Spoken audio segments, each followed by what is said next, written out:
자, 이번 이야기는 시청자 동네꼬마님께서 이야기를 들려주실 겁니다. 우리 또 동꼬님이 얼마나 또 숨 막히게 할지 여러분들 같이 들어보도록 할게요. 안녕하십니까? 안녕하세요. 반갑습니다. 동네꼬마님. 네, 안녕하십니까? 아이고, 오늘 또 찾아와 주셨어요. 감사합니다. 감사합니다. 네. 자, 오늘 동네꼬마님께서 찾아와 주셨는데, 오늘은 어떤 키워드가 될까요? 궁금하네요. 키워드를 말씀드리자면, 없어졌지만 존재하는 것입니다. 없어졌지만 존재하는 것? 네네. 오호. 어떻게 보면 좀 살짝 추상적이기도 한데, 그죠? 네네네. 오호, 알겠습니다. 자, 여러분들, 숨 막히게 잘 들어주시기 바랍니다. 바로 출발할게요. 렛츠고! 길이십니다. 렛츠 기릿!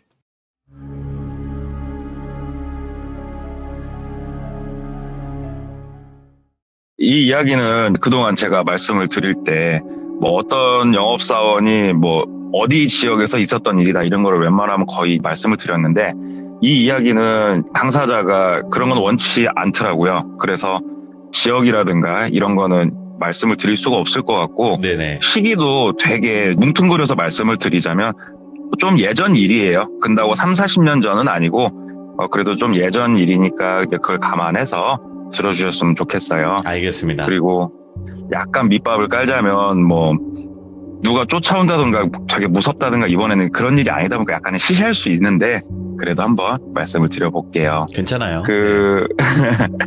이분도 직업은 자동차를 판매를 하고 계신 분이고 지금도 판매를 하고 계신 분인데 이분이 예전에 당직을 서고 계셨어요. 당직날 당직을 서고 있는데 손님이 한 분 오시더래요. 늘 똑같은 일상이죠. 상담실 들어가서 차량에 대해서 또 말씀드리고 견적서도 뽑고. 근데 이 과정에서 저희 영업사원들이 굉장히 두뇌가 빠르게 돌아가고 있는 시간이요. 그때 왜 그러냐면 차량에 대한 설명은 어차피 하도 많이 해서 생각을 굳이 하지 않아도 입으로 술술술 나와요. 네. 가격, 설명 이런 게. 그게 중요한 게 아니고 이 사람에 대해서 빨리 캐치를 해야 돼요. 예를 들어서 축구를 좋아하는구나. 뭘 좋아하는구나. 그래서 자동차 얘기를 하다가 좋은 타이밍을 잡아서 그쪽으로 쓱 빠져서 이 사람이 갖고 있는 이 방어막을 깨트리는 게 굉장히 중요하거든요. 네. 그래서 눈으로 열심히 스캔을 하고 있는데 손목에 차져 있는 손목시계가 딱 눈에 들어오더래요. 그래서 딱 봤더니 상당히 고가의 그런 손목시계였는데 사장님 손목시계가 너무 눈이 부셔가지고 제가 이거 상담을 할 수가 없다고. 사장님, 와우, 이 손목시계 진짜 남자들 로망인데 사장님, 부럽다고 이거 얼마 정도 하는 시계냐고 이렇게 물어봤다는 거예요. 그랬더니 그 손님이 이거 내 형편에 이런 거를 새 걸로는 못 사고 그래도 나 이거 중고로 가져온 거를 이렇게 말씀을 주시더래요. 그래서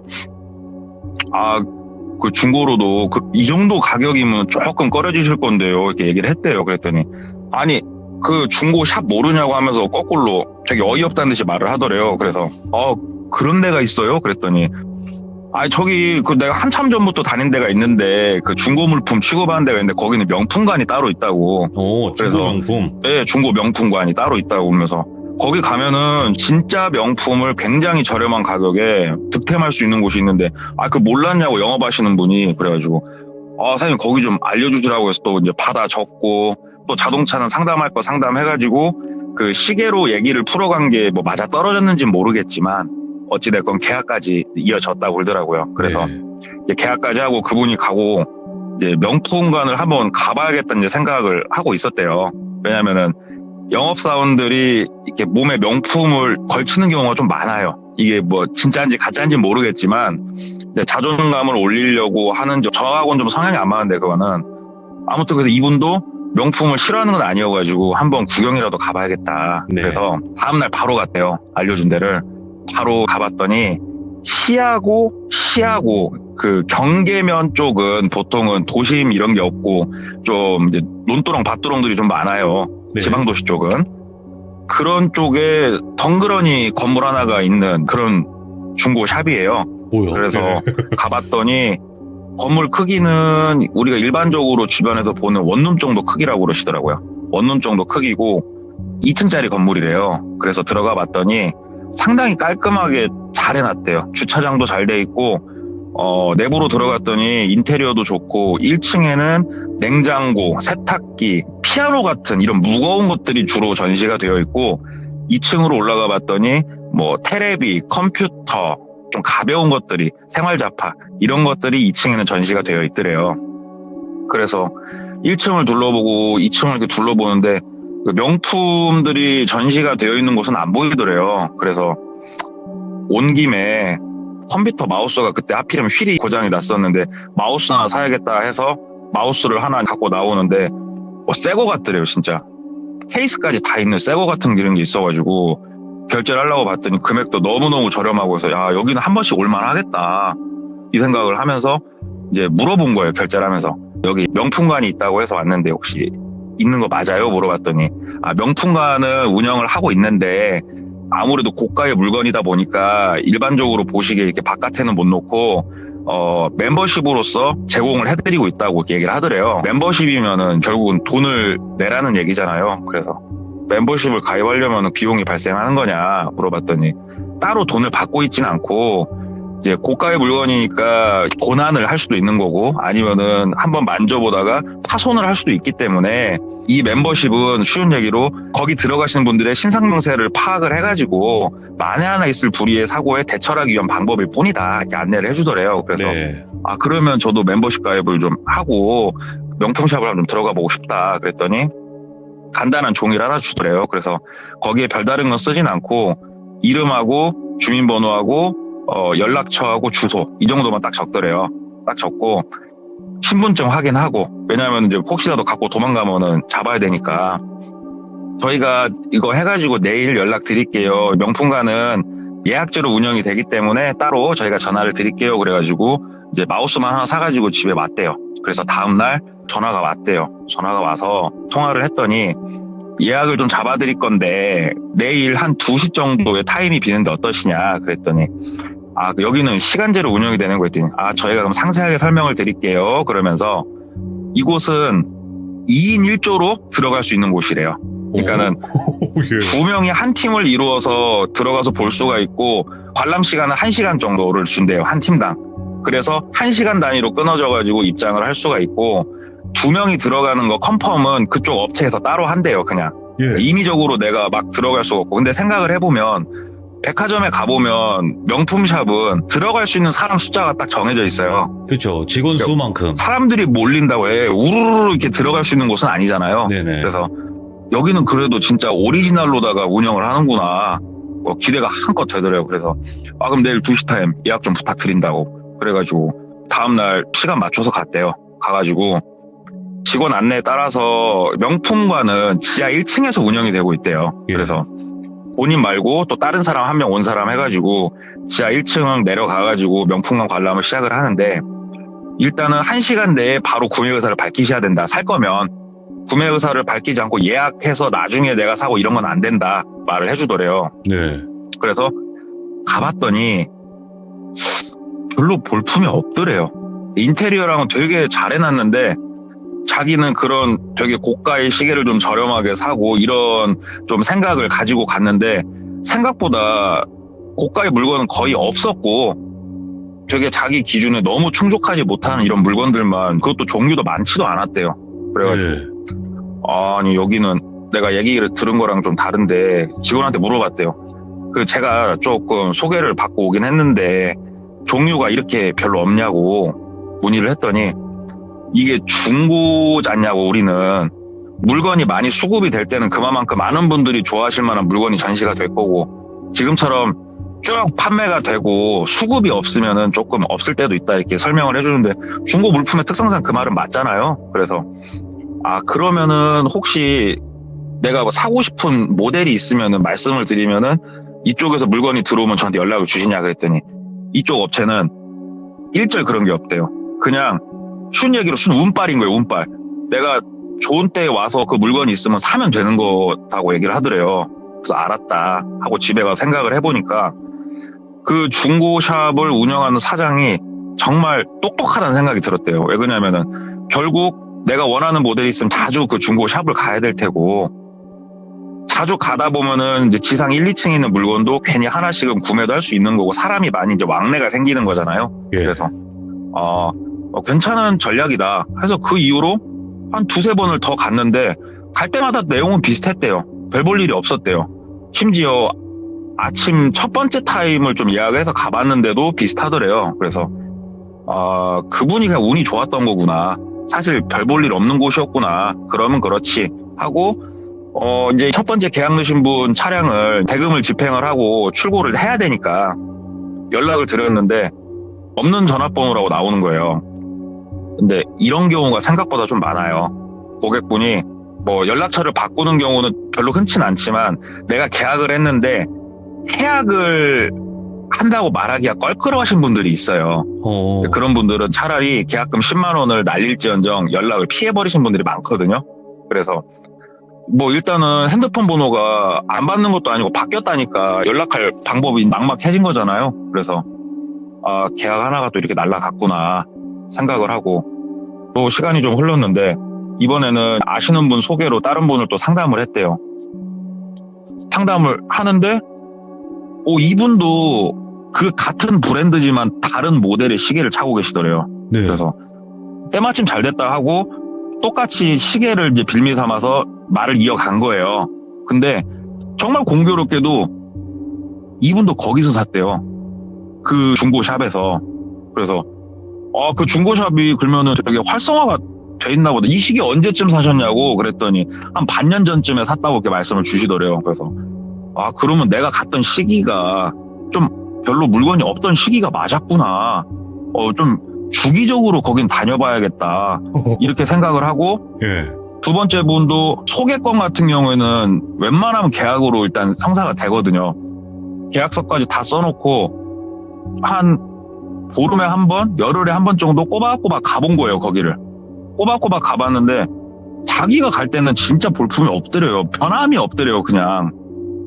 그래서 나하고 여기는 안 맞는구나 생각을 했는데 이게 정말 신기한 게 그 고객도 차량 출고할 때쯤 연락을 드리니까 연락이 안 되는 거예요. 이분도. 네. 그래서 그 브랜드의 시계를 차고 있는 사람들은 나하고 아주 이제 왼수구나. 그래서 가운데 소개해준 사람한테 그분 연락이 안 된다 얘기를 해봤더니 나도 지금 연락이 안 되는데 모르겠다. 나도 내가 어떻게 하냐 거기까지. 그래가지고 이제 계약 2개를 훌렁훌렁 날린 거예요. 뭐 이런 일은 흔치는 않지만 근데 없다고도 볼 수 없는 일들이니까. 그리고 그 명품관은 그 이후로도 몇 번을 더 갔는데 내용이 다 비슷해서 그냥 아예 발길을 끊었다고 그러더라고요. 발길을 끊고 한 반년 이상의 시간이 흘렀을 때 일이 하나가 나오는데 저도 주기적으로 하고 있는 일이긴 하지만 전단지 작업을 저희가 좀 해요. 이게 출력을 하든 아니면은 접지를 받아서 하든 A4 용지 사이즈나 B4 사이즈에 자동차에 대해 설명이 되어 있고 이거를 3번 접어서 우체통에 넣는 이런 작업들을 좀 해요. 근데 이분 같은 경우에는 그게 아예 생활이 돼 있는 분이세요. 그러니까 친구를 만나 커피를 한 잔 마시면은 그 근처에 있는 곳에다가 이렇게 우체통에 넣고 또 다른 일 보러 가시고 이게 이동할 때마다 그 근처에다 항상 판촉을 하시는 게 생활이 돼 있으신 분인데 우연히 차를 타고 그날은 아침부터 한번 오늘은 빡세게 판촉을 해보자. 또 혼자 나갔대요. 혼자 나가서 뭐 전봇대 족자도 걸고 이렇게 판촉을 쭉 하면서 가는데 시내권에서 시외권으로 쭉 타고 나가면서 판촉을 하는데 쉬운 얘기로 농공단지 비슷한 이런 단지가 있는 곳이 있어요. 근데 저기에 원룸촌이 있었네 하고 우연히 본 거예요. 그래가지고 이런 공업단지 옆에 있는 원룸촌은 거기서 일하시는 분들이 많이 있기 때문에 사실은 구매를 할 수 있는 여력이 있으신 분들이 많아요. 겉으로 보기에는 좀 허름해 보여도 타지에서 이렇게 주말 부부 하시면서 왔다 갔다 하시는 분들이 많기 때문에 저런 곳이 있었구나 하고 가가지고 우체통에다 쭉 꽂고 있는데 그 원룸 단지가 크진 않았대요. 달방 단지인데 쭉 꽂는데 제일 위에 있는 곳은 약간 떨어져가지고 산기슭 아래쪽에 있는데 하나는 좀 위에 쪽에 있더래요. 그래서 걸어서 쭉 올라가면서 판촉을 하고 마지막 제일 위에 있는 곳에 도착을 했는데 여기는 일단 느낌이 조금 이상하더래요. 네. 왜 이상하냐면은 이 아래쪽에 있는 달방들은 주로 달방은 낮에 차들이 많이 주차가 돼 있어요. 의외로. 왜냐면은 카풀을 하기 때문에 자기 차는 주차를 보통 해놓거든요. 막 일주일씩. 거기는 차가 딱 2대가 대져 있는데 일단 두껍게 먼지가 내려앉아 있고 타이어도 바람이 많이 빠져 있으니까 방치차죠. 방치차 2대만 딸랑 있고 차가 한 대도 없는데 그 을씨년스러운 느낌 있잖아요. 그런 느낌이 확 들더래요. 그래서 좀 이상한 곳이다 하고 우체통에다가 이걸 쭉 꽂는데 자기가 보려고 한 건 아니고 그냥 보였대요. 네. 딱 꽂는데 자동차 그 과태료 고지서가 하나 이렇게 꽂혀져 있는데 그 앞에 이름이 이제 써 있잖아요. 근데 이름이 오늘도 똘비를 한번 등장시켜 볼게요. 김똘비란 이름이 거기에 써 있는 거예요. 근데 김똘비란 이름이 실존 이름이라고 한번 해볼게요. 그럼 이 이름이 동명이인이 거의 없을 만한 이름이잖아요, 사실은. 네. 그 이름이 있는 거예요, 거기에. 이분이 누구냐? 첫 번째 계약했던 분이세요. 그래서 아니 똘비 사장님이 주소지를 옮기셨나? 근데 이렇게 건물을 보니까 뭐 사업이 좀 문제가 생겼든가 뭐 문제가 생기셔가지고 어쩔 수 없는 상황이었겠구나. 왜냐면은 동명이인이 있을 만한 이름이 아니었대요. 그 이름 자체가. 네. 그래서 사연이 있었구나 하면서 이제 판촉을 쭉 하고 갔대요. 가고 거기 농공단지나 이런 단지가 있는 곳은 한번 내가 차를 팔면은 그 안에 있는 직원들한테 이제 한 달 건너서 차를 판매가 되니까 조금 집중을 해서 판촉을 했는데 한 보름도 안 지난 시점에서 다시 가서 또 우체통에 쭉 꽂고 그 근처 전봇대 족자를 걸고 그 좀 을씨년스러운 원룸 거기 가가지고 이걸 꽂는데 이번에는 이게 우연의 일치일 거예요. 2번째 이 차를 자기한테 계약하신 분의 우편이 있는 걸 또 본 거예요. 그래서 참 기묘한 일이구나. 나한테 차를 계약하신 분 2분이 어떻게 다 여기에 살 수가 있지? 하면서 2번째 이름은 뭐 약간은 흔한 이름이었대요. 그래서 동명이인인가 하면서 여기는 되게 느낌이 이상하다, 기묘하다 이런 느낌을 받는데 그냥 그런 느낌을 받다 보니까 해당 원룸을 이렇게 둘러봤대요. 우리가 아는 원룸은 정사각형 모양인데 거기는 좀 길다란 복도식 원룸이래요. 그래서 2층짜리인데 전형적인 달방의 모습이에요, 그게.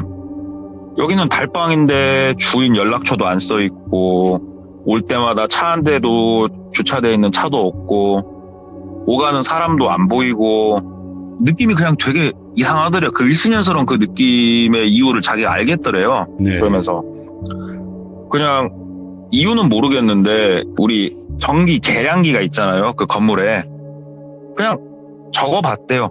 써있는 그대로 뭐 1, 2, 3, 4, 5, 6 다음에 왔을 때는 사람이 살면 바뀌어 있겠지. 그냥 그런 생각, 우스개 같은 생각. 네. 그리고 다음에 또 우체통에 꽂으려고 갔는데 기가 막히게 본인이 꽂은 전단지 일단 하나도 없이 다 치워져 있어요, 항상. 그래서 또 전단지를 꽂고 전기 계량기를 봤는데 1, 2, 3, 4, 5, 6이에요. 이건 말이 안 되는 거거든요. 사람이 살고 있는 곳이면은 뭐 1, 2, 3, 4, 5, 8이라도 움직여야 되는 게 정상인데 1, 2, 3, 4, 5, 6 똑같이 돼 있더래요. 네. 뭐야, 여기는 사람이 그럼 안 사는 곳이야? 근데 우리 김똘비님도 지금 주소지가 여기로 돼 있는 것 같고, 왜 그러냐면 그 자동차 과태료는 알아서 등본산 주소지를 따라가잖아요. 그냥 발송이 되잖아요. 이건 되게 희한한 곳이구나 그러면서 괜히 이렇게 두리번 하면서 봤대요. 왜냐면 주변에 아예 사람이 없으니까. 그랬더니 1층 들어가는 공동현관이 비밀번호 키로 잠겨 있더래요. 근데 달방을 이제 가보신 분 아시겠지만 보통 달방은 그 공동현관을 비밀번호 키를 거의 쓰는 데가 없어요. 근데 여기는 비밀번호 키로 돼 있는데 이게 건전지를 넣어서 하는 방식이 아니라 예전에 기계식 비밀번호 키가 있어요. 네. 건전지 없이. 그러니까 번호만 똑딱똑딱 누르고 위에 이렇게 자물쇠를 손으로 착 돌리면 번호가 맞으면 돌아가는 방식의 기계식으로 잠겨 있고 옆으로 돌아서 창문 쪽을 이렇게 두리번두리면서 보는데 안이 보이는 데가 하나도 없더래요. 하나도 안이 보이는 데는 없고. 그래서 여기는 회사에서 운영을 하는 곳인가 궁금해가지고 궁금증이 무럭무럭 자라는 거예요, 마음속에서. 네. 집에 가가지고 인터넷으로 등기부 등본을 띄워봤대요. 거기 명의자가 누군가. 그랬더니 등기부 등본 상에는 멀쩡한 건물이더래요. 그냥 뭐 특이할 건 없고 회사 소유는 아닌 것 같고. 참 신기하긴 한데 거기가 자꾸 머릿속에서 맴돌더래요, 그냥. 그래서 후배 하나를 데리고 그 근처 또 판촉을 하면서 후배를 데리고 또 같이 갔대요, 거기를. 예. 그래가지고 후배도 한번 보여줬대요. 네가 보기에 이 건물은 어떠냐? 그랬더니 후배가 형님 이 건물은 버려진 폐건물 아니에요? 그러더래요. 그냥. 그러니까 사람이 산다 아무 얘기도 안 하고 그냥 보여줘 본 거예요. 본인만 그렇게 생각을 하는가. 왜? 그랬더니 형님 봐봐요. 제대로 연결된 선도 하나도 없고 이게 어떻게 사람 사는 건물이에요? 그러면서 얘기를 하는데 보니까는 전선이고 뭐고 제대로 연결되어 있는 게 없더래요. 바깥에서 예. 들어오는 선들이. 그래서 되게 궁금하더래요. 그래서 야, 너 잠깐 망 좀 한번 봐봐.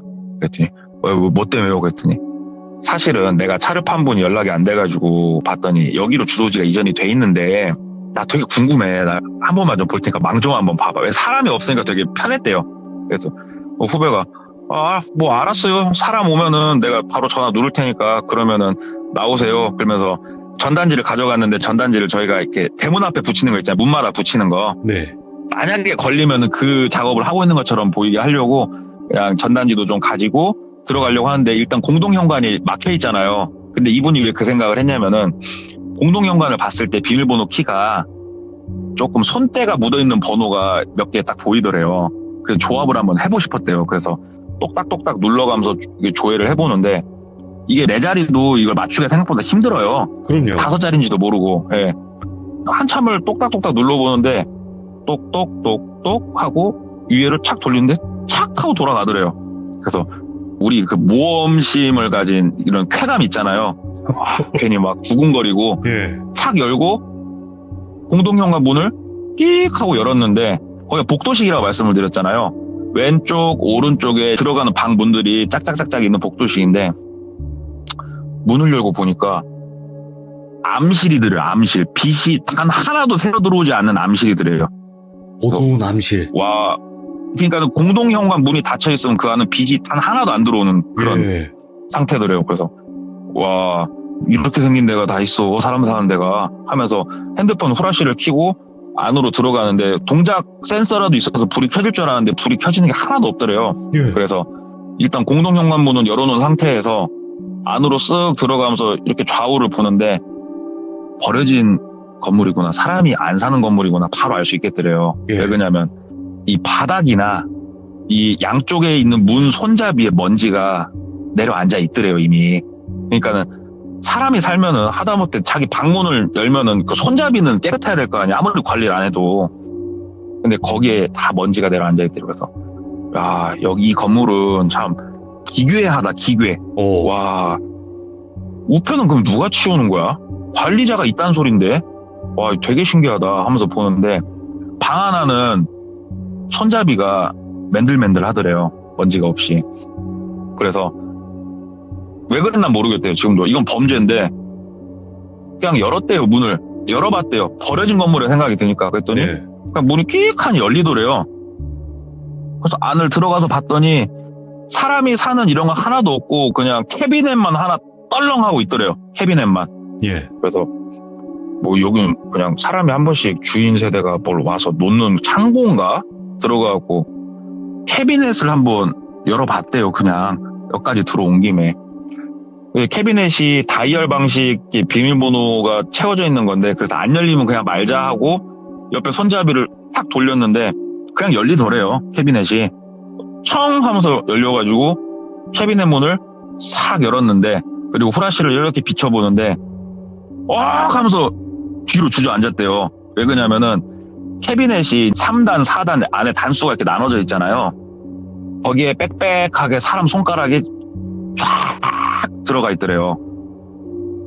사람 손가락이.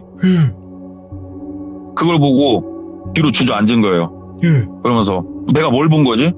한번 다시 후라시를 비추고 봤는데 사람 손가락이 고무줄로 10개씩 묶여가지고 쫙 이렇게 솟아 있는 거예요. 쉬운 얘기로. 정말 이 기묘한 광경에